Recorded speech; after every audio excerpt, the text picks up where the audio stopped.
Eso no es problema. Eso no es José, problema. No, no tiene de título privado, ¿sí? un minutito. Padre Lauren, por favor, para que nos ayude con la grabación. Ya está. Gracias. Listo. Disculpen. Ya estamos grabando entonces. Muy bien, entonces le pusimos ni reyes ni magos, sino sabios del pueblo. Más adelante vamos a explicar un poco en qué consiste esto de ser sabios, que va a ser importante destacarlo. Lo que habíamos dicho entonces, el primer punto, para empezar, pues vamos a leer el texto bíblico. Yo le voy a pedir, ¿a quién le voy a pedir que estaba ahí presente? Juan Zorrilla, estás aquí, ¿verdad? Juan, ten la bondad de leernos el texto bíblico completo para poder empaparnos de él. Y si no está Juan, alguien que... Ya, listo, ya está. Adelante. Está sin micrófono. Ya. A ver, déjeme quitar estos textos. Nació Jesús en Belén de Judea, en tiempo del rey Herodes. Unos magos que venían de Oriente, se presentaron en Jerusalén, diciendo: ¿dónde está el rey de los judíos que ha nacido? Pues vimos su estrella en el levantar y hemos venido a adorarle. Al oírlo, el rey Herodes se sobresaltó y con él toda Jerusalén, convocando a los sumos sacerdotes y escribas del pueblo. Les preguntaba: ¿dónde había de nacer el Cristo?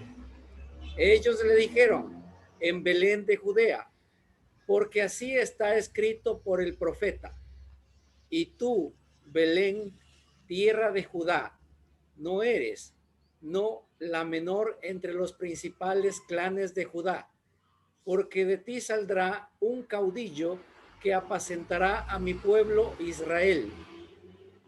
Entonces Herodes llamó aparte a los magos y por sus datos precisó el tiempo de la aparición de la estrella. Después, enviándolos a Belén, les dijo: vayan y averigüen cuidadosamente sobre ese niño, y cuando lo encuentren, avísenme para ir también yo a adorarle. Ellos, después de oír al rey, se pusieron en camino, y he aquí que la estrella que habían visto en el oriente iba delante de ellos, hasta que llegó y se detuvo encima del lugar donde estaba el niño. Al ver la estrella se llenaron de alegría, entraron en la casa, vieron al niño con María, su madre, y postrándose le adoraron. Abrieron sus cofres y le ofrecieron dones de oro, incienso y mirra. Y avisados en sueños que no volvieran a Herodes, se retiraron a su país por otro camino. Mateo capítulo 2, versos del 1 al 12. Palabra de Dios. Te alabamos, Señor. Ahí tenemos el texto bíblico. Este es el que el día miércoles, por lo menos aquí en la Iglesia Ecuatoriana, vamos a leer cuando celebremos la fiesta. Como Lauren decía al iniciar esta jornada con quienes se ingresaron primero a la sala, en la Iglesia Ecuatoriana nosotros vamos a celebrar recién la Epifanía del Señor el miércoles, porque pues por las disposiciones de los señores obispos, aquí se celebra en el día propio. En otras iglesias, quizás en Colombia, se celebra o la celebraron hoy. De hecho, entiendo que países como Colombia mañana es feriado, así que ellos siguen de vacaciones. Qué envidia, ¿eh? Pero bueno, este es un poquito el texto bíblico y vamos a destacar como algunos elementos de este texto que nos pueda servir. Primero, si nos ponemos como en contexto, en el capítulo 1, Mateo se ha encargado o se encarga de alguna manera de poner las bases para expresar quién es Jesús. ¿No es cierto? Con la genealogía, con el anuncio del ángel, para demostrar que Jesús propiamente es el Cristo esperado. Eso es en el capítulo 1. Y ahora nos enfrentamos al capítulo 2 de Mateo, donde el autor lo que quiere mostrar de alguna manera es el misterio de Jesús propiamente ya en su vida terrena.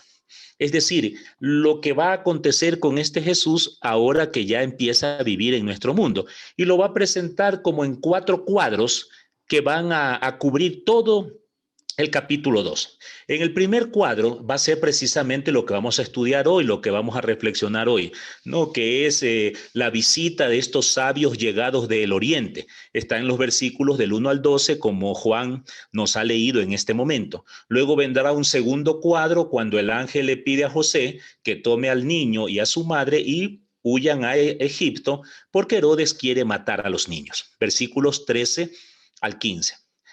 En un tercer momento vendrá pues la matanza de esos niños entre los versículos 16 y 18, y el último cuadro va a ser el regreso a Egipto de José, María y el niño una vez que el rey Herodes ha muerto, entre los versículos 19 al 23. Este es un poco como el esquema de todo el capítulo 2 y nos vamos a referir al primer cuadro, que es la visita de los sabios. De esta visita de los sabios, lo primero que tenemos que destacar es que el evento, el escenario fluctúa entre dos lugares, Jerusalén y Belén. En Jerusalén se va a desarrollar la primera parte entre los versículos 1 al 5, cuando los sabios de Oriente llegan, buscan al rey Herodes, dialogan con los, digamos, los sabios judíos, sumos sacerdotes y escribas. Y luego la segunda parte cuando ellos se dirigen a Belén, versículos del 7 al 12, que es donde van a encontrar al niño con su madre en una casa muy humilde. Ellos van a adorarlo, le van a entregar sus dones. En el centro, entre Jerusalén y Belén, va a estar el versículo 6, que corresponde a una cita del Antiguo Testamento, concretamente del profeta Miqueas, en la que se destaca o se resalta el valor de la ciudad de de Belén, como ese espacio donde va a nacer un hijo de Dios o un hijo de rey. Cuando uno revisa un poco el texto de Miqueas, es claro que en el contexto de Miqueas se está anunciando un descendiente del rey David, es decir, un hijo de David con derecho a sucederlo en el trono. Mateo toma el texto, y ustedes lo saben por otros cursos que han hecho, que Mateo es un campeón de los Midrash. Mateo toma el texto del Antiguo Testamento para destacar a Belén y hacer que Jesús nazca también allí. ¿Cuál es la intención? Que se cumpla algo de lo que él en el primer capítulo ya venía hablando. ¿Qué es ese algo? Que Jesús es de descendencia davídica, que era uno de los criterios más importantes para poder ser el Mesías. Lo voy a decir de otra manera. Los judíos, el pueblo de Israel, tenía una firme convicción que el Mesías, el Cristo, el ungido de Dios, que vendría a liberar a su pueblo, era de la descendencia davídica. Por lo tanto, Mateo siente la necesidad de no dejar ningún cabo suelto. Y por eso hace que el niño nazca en Belén, y para eso cita a Miqueas, para que así se cumpla la escritura.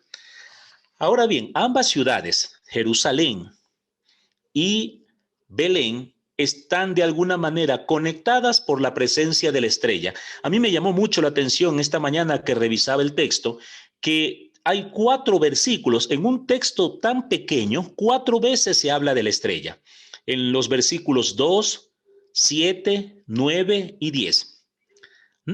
Es más, la estrella aparece siempre como la que va guiando el proyecto de estos sabios. Voy sobre ello un poquito más adelante, porque hay un detalle muy interesante que luego voy a destacar del texto, porque a veces nosotros creemos que estos hombres iban caminando todos los días y miraban al cielo y la estrella le iba indicando como con una flecha: sigan por aquí, curven a la derecha, den la vuelta, paguen el peaje, crucen la montaña. Y si nos fijamos en el texto, solamente dice que ellos vieron una estrella. Luego no la vuelven a ver. La volverán a ver cuando ya la estrella se detenga sobre la casa donde está el niño. Y esto es para mí muy importante a la hora de destacar el valor de lo que pueda significar pastoralmente hoy estos sabios de Oriente, ¿no? Los sabios llegan a Oriente pues porque han visto una estrella en el levantar. Este es otro partecita y lo subrayé en el texto que hemos leído porque me llamó mucho la atención. Nosotros estamos acostumbrados a repetir incluso de memoria que vieron una estrella en el Oriente, pero en el texto se habla con artículo. El griego anatolé, sin artículo, significa oriente en cuanto punto cardinal, es decir, es el lugar por donde sale el sol. Sin embargo, Mateo lo va a utilizar con el artículo, el oriente o el levantar, que es una forma, dicen los estudiosos, los entendidos, los que saben de griego, los que entienden un poco de estas cosas, dicen que es para remarcar que no es que vieron salir una estrella, digamos, el sol que sale todos los días por oriente, sino que vieron salir al verdadero sol. Y ese verdadero sol es el rey de los judíos. Esto llama mucho la atención porque, primero, esta estrella, lo que decía hace un rato, no es visible para todos. Curiosamente, cuando llegan a Jerusalén, nadie ve la estrella. Es como que la estrella desaparece del firmamento y vuelve a aparecer cuando ellos salen de la ciudad. Y lo que decía también hace un momento, lo segundo es que ellos no siguen la estrella. Yo les invito a que vuelvan a abrir su Biblia y lean despacio el texto. La estrella no los guía a ellos. La estrella se les aparece como una motivación, como digamos una palmada para que se pongan de pie. A partir de ello, ellos van caminando. Estos sabios conocen de alguna manera algo de las escrituras y por eso se encaminan directamente a Jerusalén. Porque sin mayor detalles, ellos saben que este nuevo astro, este verdadero sol, el rey que ha nacido, es el rey de los judíos. Lo que ellos no saben es dónde ha nacido. Por eso se encaminan directamente a Jerusalén para averiguarlo. Así que la verdadera clave del texto la pudiéramos ver nosotros en esa estrella que les indica hacia dónde tienen que ir.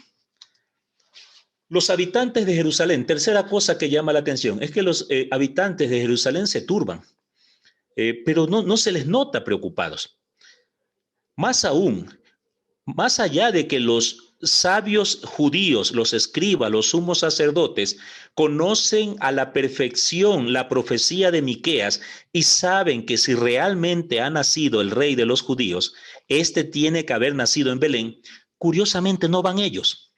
Uno se pregunta, ¿por qué no se encaminaron junto con los sabios para adorar a Dios al unísono? Más aún, llama la atención que Herodes, en vez de reconocer la llegada del Cristo, del liberador de su propio pueblo, siente tanto temor de perder su pobre poder que incluso empieza ya de alguna manera a maquinar cómo asesinarlo.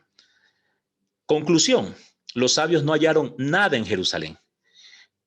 O lo voy a decir de otra manera, ellos tenían conocimiento de que si iban a ser el verdadero astro, el verdadero sol, tenían que encaminarse a la ciudad santa, porque seguramente conocían partes de las escrituras donde se decía, por ejemplo, en Isaías, capítulos del 1 al 6, se decía claramente que Jerusalén sería la ciudad santa a la cual llegarían todos los pueblos del mundo para adorar al único Dios verdadero. Quizás por conocer esta profecía, estos sabios se encaminaron a Jerusalén, pero curiosamente no encontraron nada. No encontraron absolutamente nada y tuvieron que salir de la ciudad santa y empezar a buscar en las periferias. Por eso los eventos se trasladan a Belén, donde finalmente los sabios van a encontrar al rey. Le hemos dicho algo de la ciudad de Belén, era la ciudad donde había vivido el rey David, esa era su patria. En el libro de Samuel se nos dice que allí él recibió la investidura real y fue ungido con óleo sagrado por el profeta Samuel o por el anciano Samuel.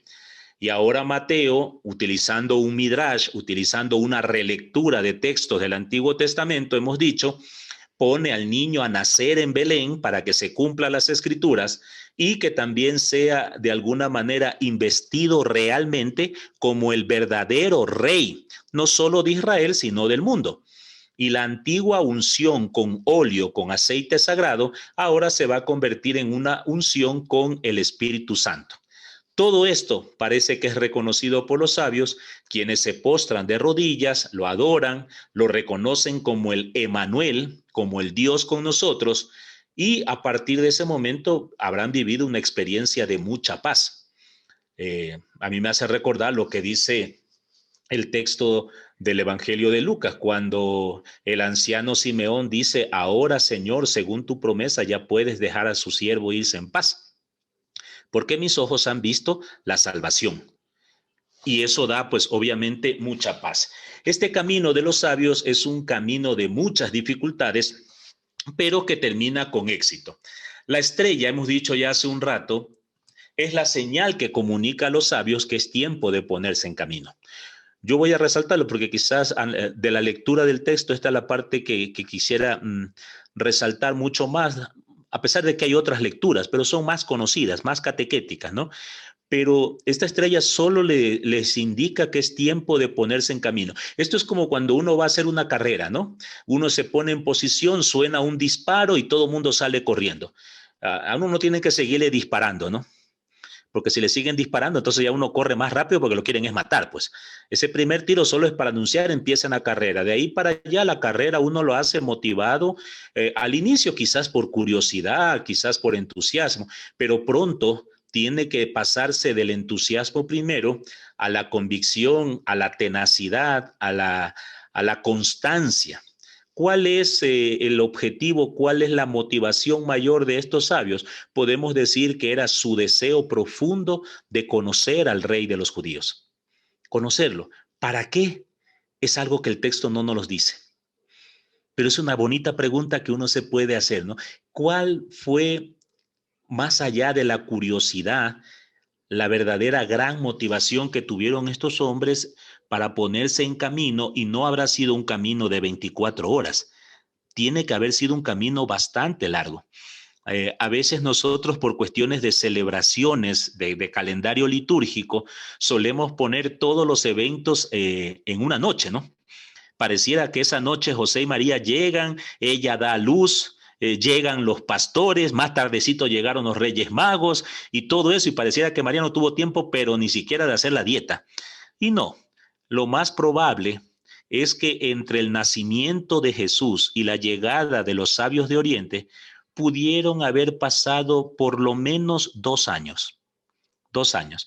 Así se lograría entender que cuando Herodes finalmente decide matar a los niños, no sabiendo quién es el niño que es el rey de Israel, tome la decisión de matar a niños menores de 2 años, haciendo referencia a la famosa aparición de la estrella.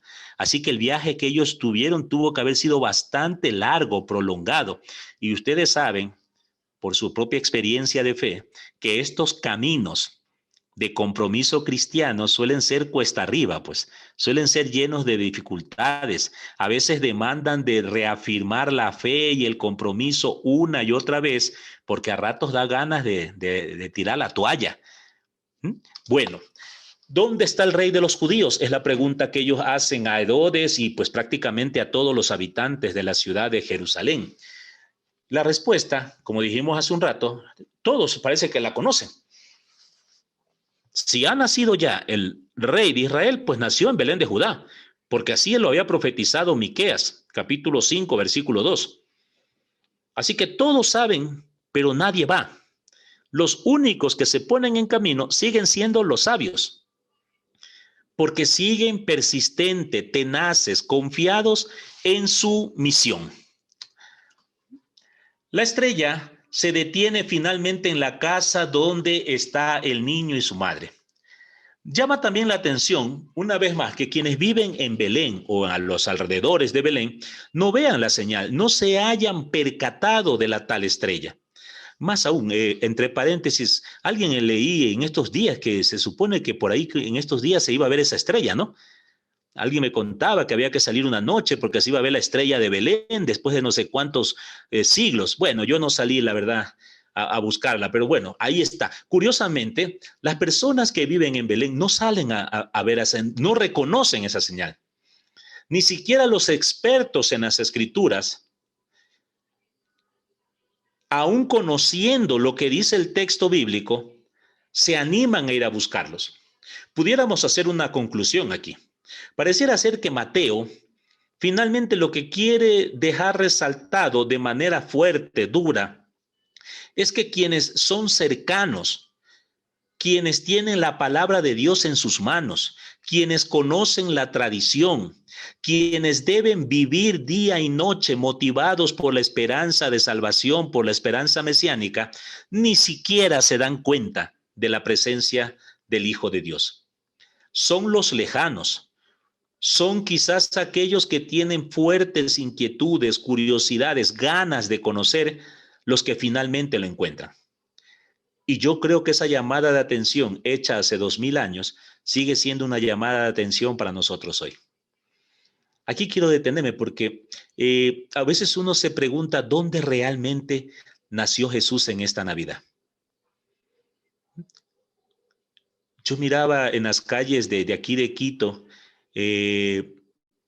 cuánta gente estaba en la calle pidiendo ayuda económica.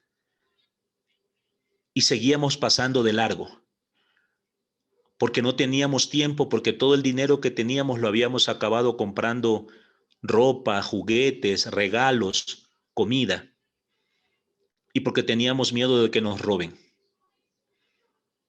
Y sin embargo, allí estaba naciendo el niño. Los cercanos no se dan cuenta, los lejanos sí lo encuentran. ¿Qué ven los sabios? Una vez llegados a Belén, ¿se encuentran con un niño en brazos de su madre? ¿En una casa habrá sido bastante humilde? No es nada halagüeño el panorama, ¿no? Ellos están buscando al rey de Israel y se encuentran con esta experiencia. A mí me hizo recordar cuando estaba en el África, como a los 2-3 meses de estar allá, un día me llevaron para que conozca al rey de la tribu de los Crobos. Entonces yo me puse mis mejores galas, no todos los días se conoce un rey, pues. Y cuando llegué, la verdad es que uno se pega una decepcionada, uno dice, ¿y este es el rey? Si este es el rey, yo soy emperador, pues. Y claro, él era rey porque por ancestros y por familias, él era el de mayor pureza, digamos, de sangre entre su pueblo, y todo el mundo lo respetaba. Yo creo que algo parecido le habrá pasado a los sabios de Oriente, ¿no? A lo mejor esperaban a un niño bien vestidito, sentado en un trono, con varios empleados atendiéndolo. No, se encuentran a un niño que a lo mejor estaba solo con una pantaloneta en una casita pobre. Gracias a Dios que los sabios de Oriente no fueron como yo, porque yo sí me decepcioné y perdí todo entusiasmo cuando fui a conocer al rey de los Crobos. Pero los sabios de Oriente, que sí viven firmemente convencidos de lo que estaban buscando, sí lo reconocen como el rey. A ese niño humilde, a ese niño marginal, a ese niño que está en la periferia, los sabios de Oriente lo reconocen, se postran delante de él y le ofrecen sus dones. Son 3 dones los que les van a ofrecer, ¿no? Oro, para simbolizar de que ese niño es de naturaleza real, es un rey. Le ofrecen incienso porque reconocen que es un Dios que comparte la naturaleza humana. Y le ofrecen mirra para manifestar esa limitación humana que todos tenemos, que de alguna manera se ve anclada u orientada hacia la muerte como parte de la vida. La muerte es parte de la vida. Volveré sobre ello de un ratito más cuando veamos la otra parte. Aquí dice que Guillermina ha levantado la mano. No sé si quiere hacer ahora mismo una pregunta, Guillermina. No, sigamos nomás entonces. Ya vamos terminando esta primera parte, que era un poco el estudio del texto. Los sabios han vivido un camino de fe, aún sin ser judíos. Al comienzo del camino vieron una señal, pero esa para ellos no les bastaba. Esa solamente era, digamos, la punta, la partida, lo que suscitó su deseo de encontrarse con el rey de los judíos. Pero ellos tienen que ponerse en camino, tienen que buscar, tienen que indagar, tienen que preguntar, porque del cielo no nos van a caer las verdades. Dicho en otras palabras, y llegando como ya de alguna manera a la conclusión de la lectura del texto, de nada vale tener certezas o respuestas prefabricadas.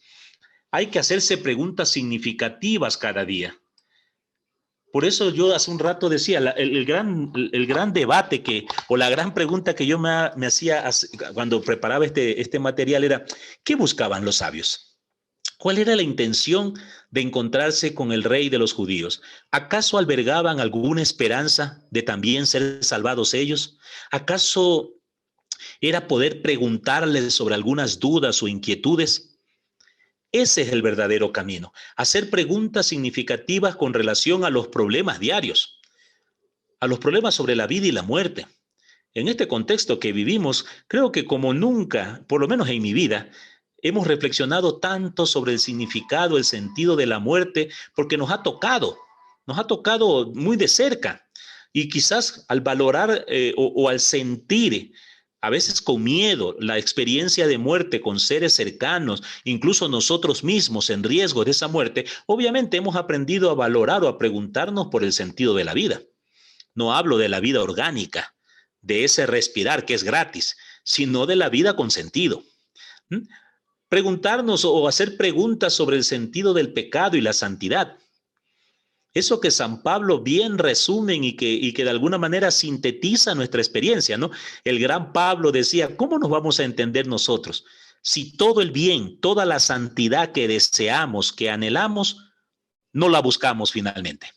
Y ese pecado que rechazamos, que nos repugna, porque sabemos que es malo, es lo que terminamos haciendo todos los días. ¿Por qué vivimos esa experiencia ambivalente, no? Preguntarnos todos los días por la justicia y la pobreza. ¿Por qué hay unos que se pueden gastar $100 en Navidad comprándole ropita al perro, haciéndole fiesta al perro, mientras hay niños que se nos mueren de hambre? La experiencia de amor y odio son preguntas que duelen. Bruno Forte decía que los magos representan a los buscadores de la verdad, listos a vivir la vida como un éxodo al encuentro con la luz que viene de lo alto. Representan a los que buscan la verdad. La búsqueda de la verdad, queridos hermanos, queridas hermanas, la búsqueda de la verdad nos va a volver antipáticos delante del mundo, porque vivimos en un mundo de fantasías, en un mundo donde a veces como los escribas y los sumos sacerdotes conocemos la escritura, en un mundo donde decimos que esperamos el reino de Dios, en un mundo donde decimos que queremos vivir solidariamente entre nosotros, pero son palabras. De nada vale hacer eso. Los magos tienen que representar propiamente a aquellos que buscan la verdad, aunque se vuelvan antipáticos para el mundo. Porque esa búsqueda de verdad, igual que los sabios de Oriente, nos lleva a vivir la vida como un éxodo. Un éxodo que nos pone de pie, nos pone en camino, nos pone cuesta arriba, buscando la luz que viene de lo alto. Hasta ahí vamos a dejar un poco la lectura, la reflexión del texto bíblico, que es lo más importante, que es lo que hay que destacar.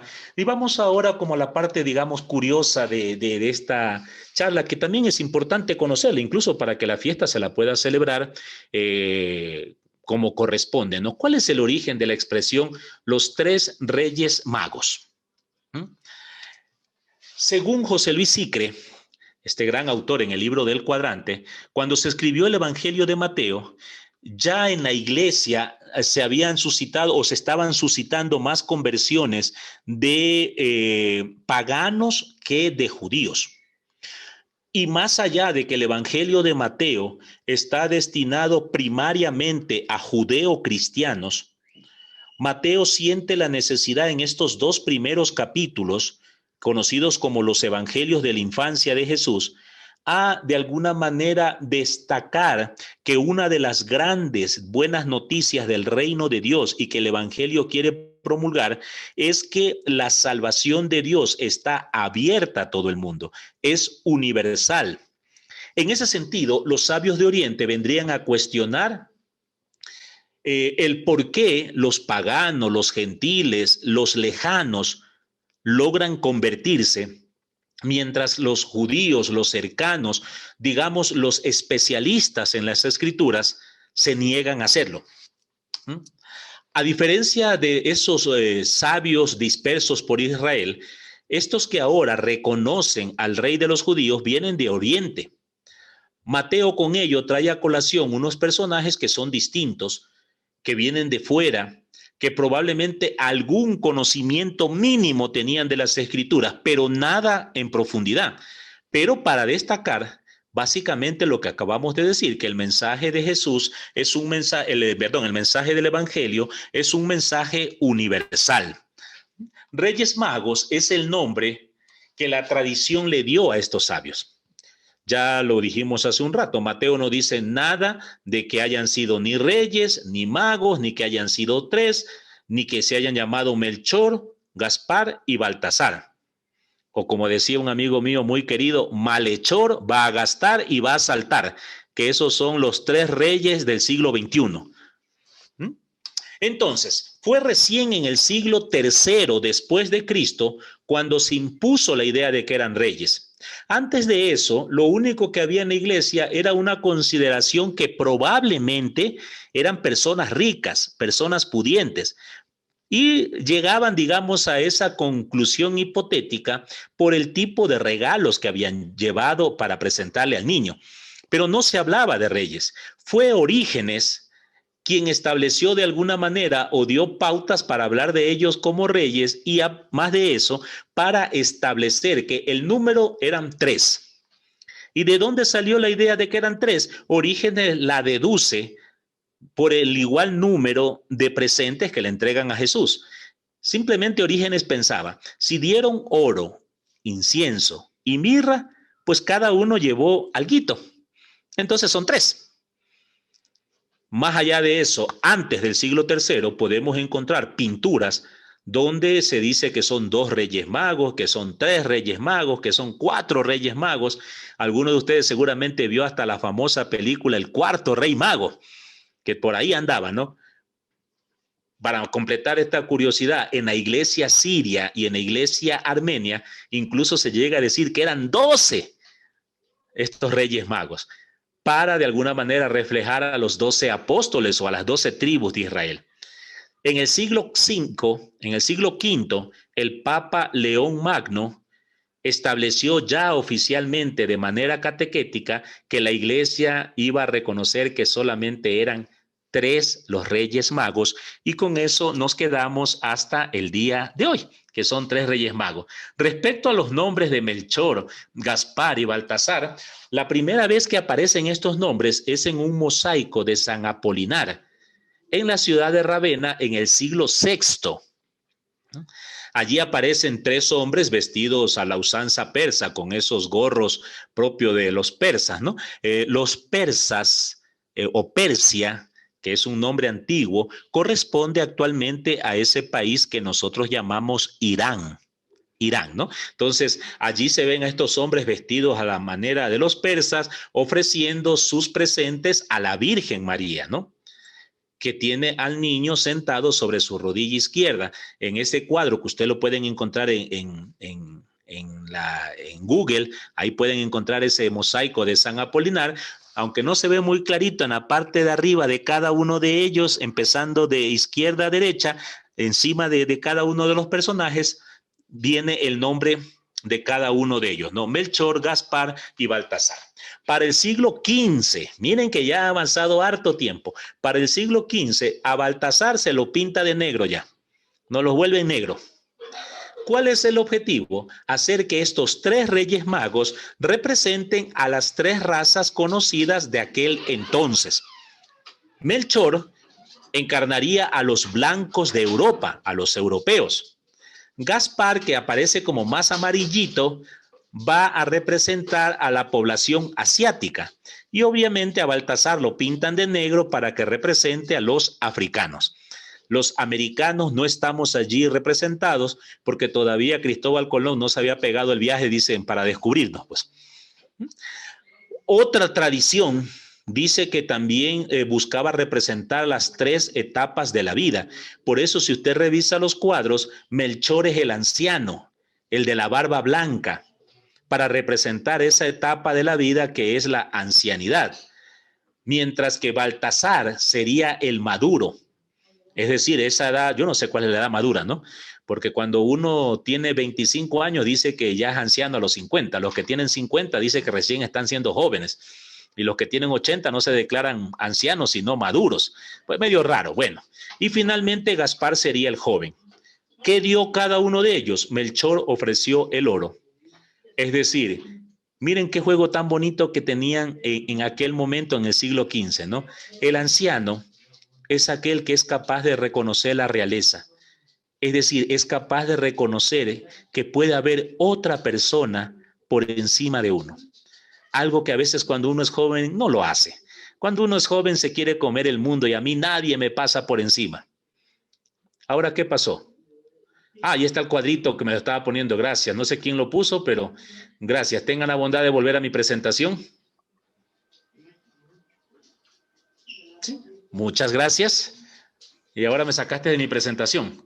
¿Quién fue? No se nos metieron los hackers otra vez, ¿no? No, soy yo, José.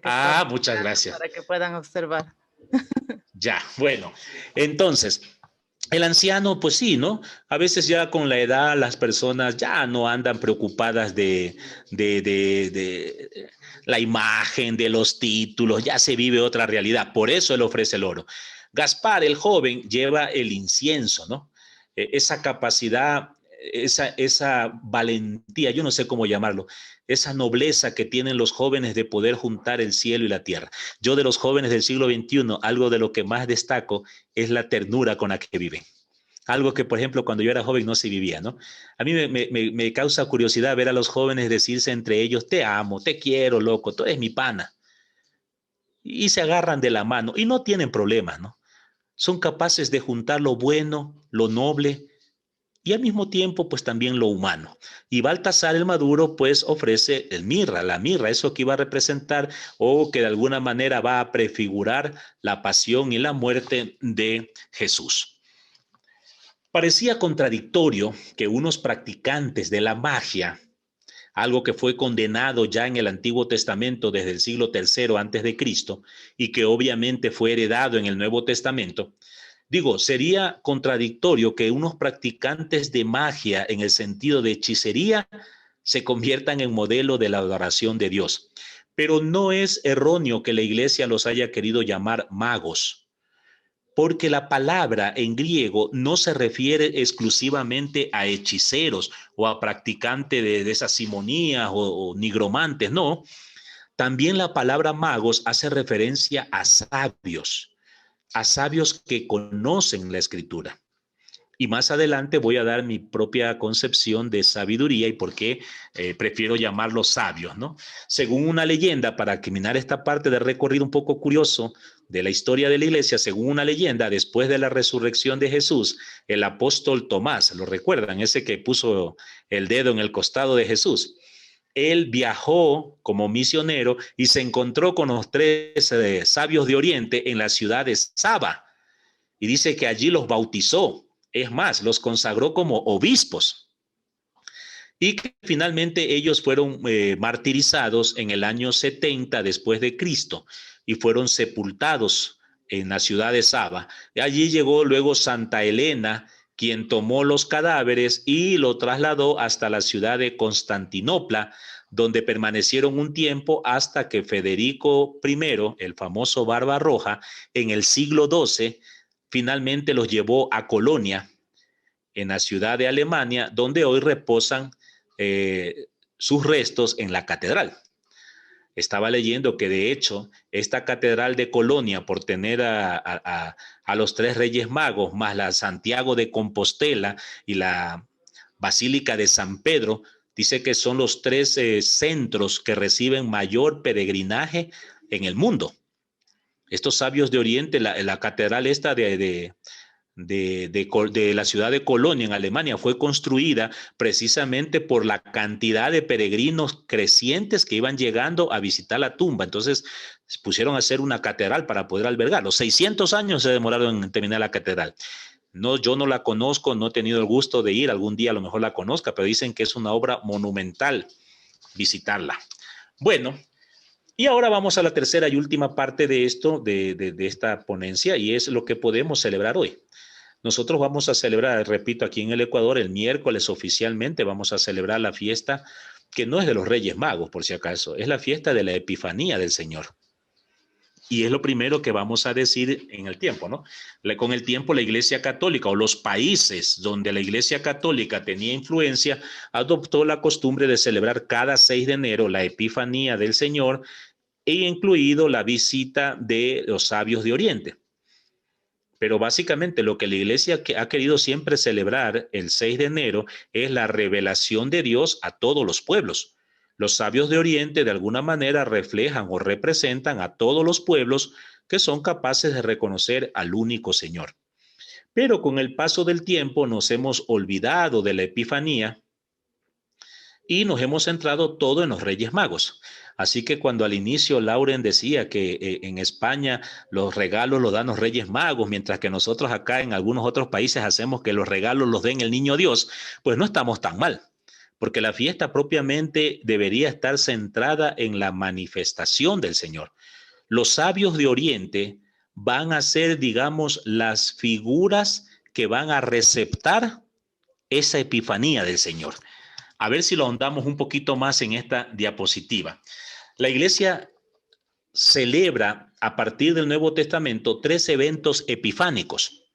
El primero es el nacimiento y allí, como hemos visto, los, digamos, actores van a ser estos sabios de Oriente, con la cual de alguna manera se quiere decir que Dios se manifiesta a los pueblos paganos. La segunda epifanía sería el bautizo del Señor, donde Dios se va a revelar a través de la figura de Juan Bautista a los judíos. Y ya tenemos allí, digamos, como los dos grandes ejes con los cuales se funda el Nuevo Testamento, ¿no? La evangelización de los pueblos paganos y del pueblo judío. Pero hay una tercera manifestación, una tercera epifanía que nos trae el Evangelio de Juan, y es las bodas de Caná. En la del nacimiento, quienes la van, digamos, a ser receptores de esta manifestación de Dios son los sabios, representando a los pueblos paganos. Juan Bautista, representando al pueblo judío. Y ahora la actriz, digamos, la receptora de esta manifestación será María.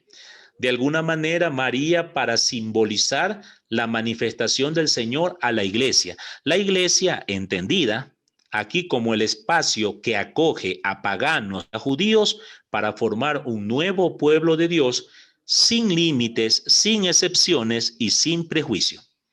¿Y qué llama la atención de esta? Que ni los sabios son extranjeros, por lo tanto paganos, ni Juan Bautista, que es un personaje marginal, algunos dicen que eran considerados hasta loco el pobre, ni María, que por ser mujer era marginal también. Ninguno de ellos es relevante a Israel.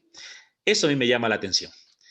Que Dios se manifieste y se revela a esos pequeños, a esos marginales. Así que por eso el título de esta charla era eso, porque la Epifanía, no es una fiesta para celebrar ni a reyes, ni a magos, sino a sabios. Pero sabios entendidos no como la sabiduría en el sentido de conocimiento. A mí me causa gracia algunas frases que uno escucha, ¿no? Cuando, por ejemplo, le dicen, saludamos al culto pueblo de Moraspungo. Esa frase me recuerdo mucho de Moraspungo, ¿no? ¿Qué quieren decir con culto pueblo de Moraspungo? Que es gente educada, que es gente que tiene conocimiento. Cuando uno le dicen que uno es sabio es porque creen que tiene muchas lenguas, que habla, porque conoce la Biblia al dedillo. No. Aquí estamos hablando de la sabiduría como esa riqueza que nos da la experiencia. La sabiduría, los sabios propiamente no son los que más estudian. Sabios son los que saben disfrutar de cada una de sus experiencias y sacar algo nuevo y algo novedoso. Por lo tanto, si cambiamos la palabra culto, somos todos, porque todos por experiencia tenemos una cultura. Y yo me resisto, me rebelo a que vengan a decirme que culto es el que sabe comer con 10 cubiertos distintos. Culto es el que sabe coger copas y distinguir cuál es la copa del coñac y cuál es la copa del vino. Y culto es el que sabe con qué vino se toma esta carne y aquella otra. O que culto es el que sabe de música de Beethoven o de Mozart. Que culto es el que sabe distinguir un cuadro de Botticelli o un cuadro de Dalí o uno de Picasso. Mentira. Culto es el que tiene una cultura. Y culto también es el que sabe disfrutar de las fiestas de su pueblo. Culto es aquel que sumando experiencias en su vida, se va elaborando nuevas preguntas. El día en que dejemos de preguntar, ese día nos habremos detenido en el camino. Así que la invitación a hoy, para ir terminando, es a que no nos arriesgamos este año 2021 a colaborar como marginales en una cuarta epifanía del Señor. A que no somos nosotros instrumentos como lo fueron los sabios de Oriente, Juan Bautista o María, y prestamos los oídos para escuchar a niños que viven ocultos para los importantes, pero que son visibles para los marginados. Siempre recuerdo la frase que decía Roosevelt Valencia, un querido amigo en Guayaquil: a veces parece que de tanto ver niños en la calle pidiendo limosna se nos vuelven una postal, se nos vuelve una parte ya del paisaje que ya ni nos duele el alma. De tanto ver mujeres, ancianos pidiendo ayuda en las calles, se nos vuelve tan cotidiano que seguimos de largo en el camino. Llamados a una cuarta epifanía que signifique anunciar una salvación universal, sin excepciones, sin marginaciones, sin prejuicios. Una salvación que es por decisión soberana de nuestro Dios, el Señor de la vida, que ha venido a llamar a los pecadores, porque el médico viene por los enfermos. Una cuarta epifanía que precisamente a aquellos y aquellas que durante toda su vida le han dicho que están lejanos de Dios, que son pecadores, que son rechazados, que darles la buena noticia de que Dios los ama. Una cuarta epifanía, finalmente, que signifique seguir a Dios, como hemos visto con los sabios de Oriente, ¿no? Del Oriente, aunque el camino sea cuesta arriba. Porque ahora sí, yo vivo con, y este quizás sea algún tema que algún día Lauren, Katy deberían pensarse para un domingo de estos, ¿no? Buscar figuras bíblicas para hablar de resistencia. A mí me parece que en este momento como iglesia tenemos que vivir la espiritualidad de la resistencia. No bajarnos, seguir avanzando lentamente. A lo mejor tengamos que detenernos un momento a descansar porque las fuerzas son mínimas, pero seguir con el corazón puesto en la meta final, porque pareciera que nos quieren hacer creer que ya todo se ha acabado. Y no se ha acabado. Todavía hay mucho por hacer. Compromisos. Entonces, más que compromisos, preguntas abiertas para cada una. ¿Cómo podemos hacer posible una nueva manifestación de nuestro Dios? ¿Cómo manifestar a Dios en este mundo en el que vivimos hoy? ¿Cómo hablar de Dios en situaciones de tanto dolor? ¿Cómo escuchar a los marginados que gritan cuando los ruidos de este mundo a veces son más fuertes precisamente porque quieren que no escuchemos a los marginados? Porque cuando el marginado grita, hay medios de comunicación que quieren hacernos creer que es culpa de ellos su pobreza, su miseria, porque son ignorantes. Porque si se enferman es porque ustedes son irresponsables y salen. ¿Cómo anunciar salvación universal, ecuménica, sin prejuicios, cuando tenemos 2000 años de unos criterios moralizantes que nos hacen poner una vez más como nuevos fariseos del siglo XXI la norma, la ley por encima de la misericordia y la justicia? Finalmente, ¿cómo reaccionar cuando el camino se nos vuelve cuesta arriba? Cuando solamente tocaría es arrimar hombro a hombro para seguir subiendo. Esto me hace acordar cuando yo pertenecía al movimiento Scout y a veces había que subir cuestas y yo pues que era medio gordito, que ya no podía jalar para subir las cuestas, entonces uno se agarraba con una soga de la cintura, nos agarrábamos entre todos y los que tenían más fuerza iban empujando y uno aunque sea por inercia tenía que avanzar. Y a ratos se ponían atrás y nos poníamos a cantar y nos guiaban con cantos para motivarnos. Y a veces el canto era tan bueno que uno se concentraba en el canto y por inercia seguía caminando. La alegría era grande cuando llegábamos a la punta del cerro y mirar que todos habíamos llegado. ¿Cómo nos ayudamos ahora?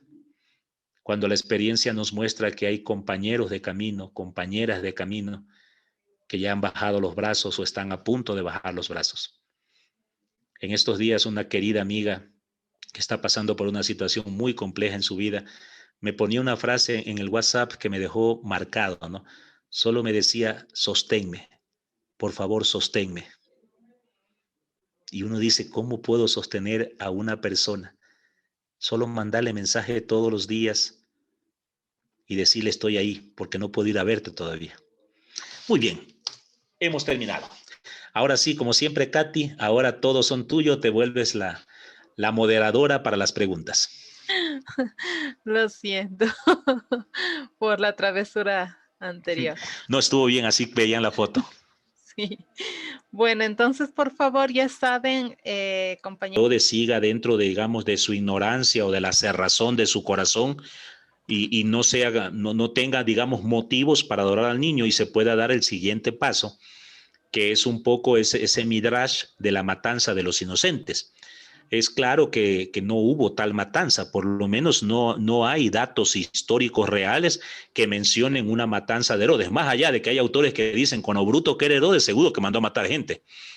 Pero de una matanza de este tipo no hubo, ¿no? Para Mateo es importante que los sabios se vayan por otro camino para que Herodes pueda proceder a dar esa orden de matar niños y así recordar el episodio del Antiguo Testamento en el que el faraón manda a matar a los niños. A ver, voy a hacer un poquito más amplio para poder entender. Cuando en Mateo capítulo 1 nosotros veíamos o vemos la genealogía, Mateo ya define que Jesús tiene dos grandes características. Primero, es hijo de Abraham, es decir, tiene toda la fe de los judíos. Segundo, desciende de David, por eso nace en Belén. Pero falta como una tercera, digamos, faceta de Jesús para completar la triada del Antiguo Testamento. ¿Cómo hacer que Jesús sea el nuevo Moisés?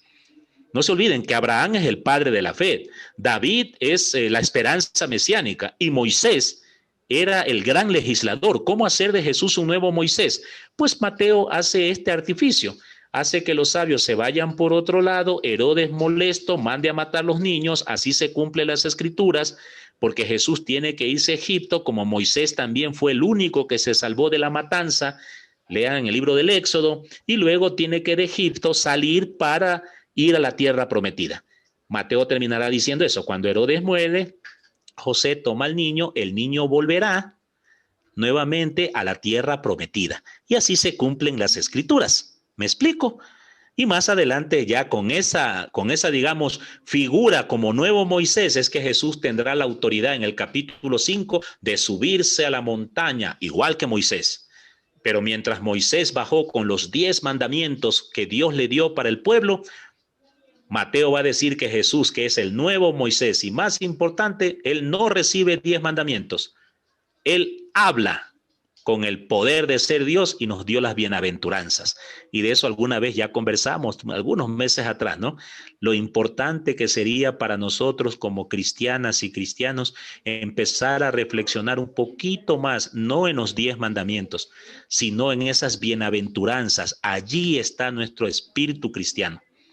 Porque a veces, no es que los 10 mandamientos sean malos, pero a veces los leemos tan moralizantemente que no falta el que olímpicamente le dice a todo el mundo que es un pecado decir mentiras y que los mentirosos tienen que confesarse. Y yo a veces digo, levante la mano el que nunca dijo mentira, entonces todos nos vamos al infierno. Habría que darle otra interpretación. Bueno, eso creo yo que es un poco la interpretación que intentó Mateo, por el cual los sabios se fueron por otro caminito, ¿no?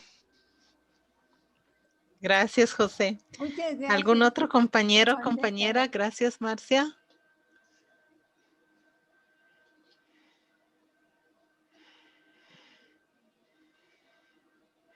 Todavía hay efectos del recalentado del primero, ¿eh? Charito, por favor, y luego José Soto. Bueno, por la invitación. No pertenezco a este grupo, pero he estado muy contenta viendo las actividades que hacen. José, muchas gracias por todo lo que hoy has compartido, y más que una pregunta sería el decir que muchas veces tenemos que ser sordos a los miedos, sordos a los obstáculos que nos quieren poner y caminar en esta nueva Epifanía que hoy nos ha explicado José, se celebra el 6 de enero. Eso es todo. Gracias. Charito, fuerte abrazo. Feliz año para ti, tu esposo, tus hijos. Me alegra verte y saber que estás bien. Sí, sí. Obviamente con la debida prudencia, ¿no? De hecho, una de las tentaciones que sufre Jesús es esa, ¿no? A través de Pedro, dicho sea de paso. Por eso Jesús lo va a llamar Satanás. Tú piensas como Satanás. Cuando Pedro quiere decirle, oye, no seas bruto, ve, ¿qué es lo que estás diciendo? Estás perdiendo popularidad hablando de la cruz cuando la gente te está siguiendo. Y Jesús le dice, detrás de mí, Satanás, porque tú estás hablándome lo que no debo escuchar. Sí, yo estoy de acuerdo en eso. Ahora, con prudencia, porque también nosotros en la iglesia tenemos un viejo adagio que es importante nunca olvidarlo, ¿no? Dentro de la iglesia siempre decimos vox populi, vox Dei. También la voz del pueblo es la voz de Dios, porque si algún día no es una persona, es una comunidad la que me pide corregir mi camino, la que me pide cuestionar mis convicciones, debo escuchar, porque Dios ciertamente a través de una persona no necesariamente habla, por lo menos no es la experiencia cristiana, pero Dios sí habla a través de la comunidad. Más allá de la comunidad, totalmente de acuerdo, Charito. Una nueva epifanía implica de alguna manera no escuchar las voces de este mundo que nos invitan al placer, al tener y al poder. El camino cristiano de alguna manera sí es un rechazo a esas ínfulas de poder, de placer y de autoridad que muchas veces queremos darnos por nuestros títulos, por nuestros dineros, por nuestros apellidos, por nuestros colores de piel, por nuestra heterosexualidad. ¿Sí? Y a eso hay que cerrar oídos y abrirnos a escuchar o a presentar a Dios a aquellos que realmente lo necesitan. José. José Soto, por favor. Buenas tardes. En primer lugar, agradecerle a José Guerra por ese hermoso tema que hoy nos ha alumbrado y nos ha dado esa luz, esa estrella para poder estar dentro de las comunidades, en los grupos. Qué bien. Yo desde acá le deseo al equipo bíblico gracias, un feliz año, y que este año sigamos en compartir y motivando a los compañeros y a las comunidades, especiales a las comunidades que están en las rurales, porque ellos también necesitan conocer este nuevo Estefanía del 2021 que estamos viviendo, compartiendo tan duros momentos. Gracias, un fuerte abrazo a José Guerra, Katy, al padre Lauri.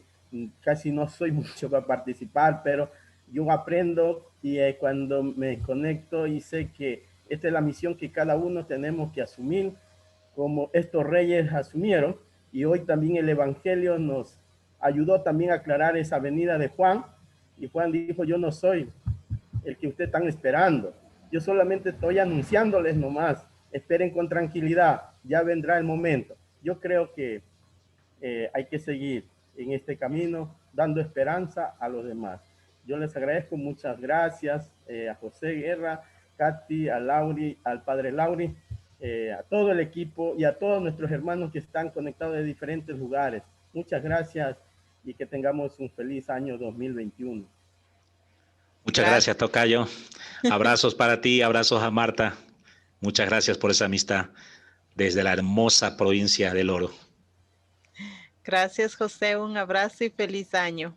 Gracias. Por favor, Magdalena también quería preguntar. Es a partir de esa gracia sentida, convertirte tú, Byron, convertirte tú, Charito, José, cada uno de los presentes, convertirnos en el vehículo, en el instrumento que Dios puede utilizar para que la gracia le llegue a otro. Cuando esa gracia le llega al otro de manera íntima, volvemos a recordar y a experimentar ese momento de ternura que Dios nos regaló. Yo no sé si estoy diciendo ya cosas raras iniciando el año, pero para mí yo no encuentro, miren, yo veo, no he leído muchas vidas de santos, no soy bueno para ello, pero de la vida de los santos que he leído, todos lograron entender eso. Lograron entender la hondura de lo que Jesús les estaba enseñando.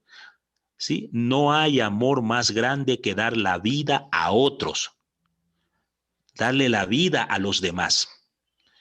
A veces nosotros sí tenemos esa tentación. Entonces, ¿por qué desaparece la estrella? Porque la estrella solamente les dio una certeza. El Dios de la vida ha nacido.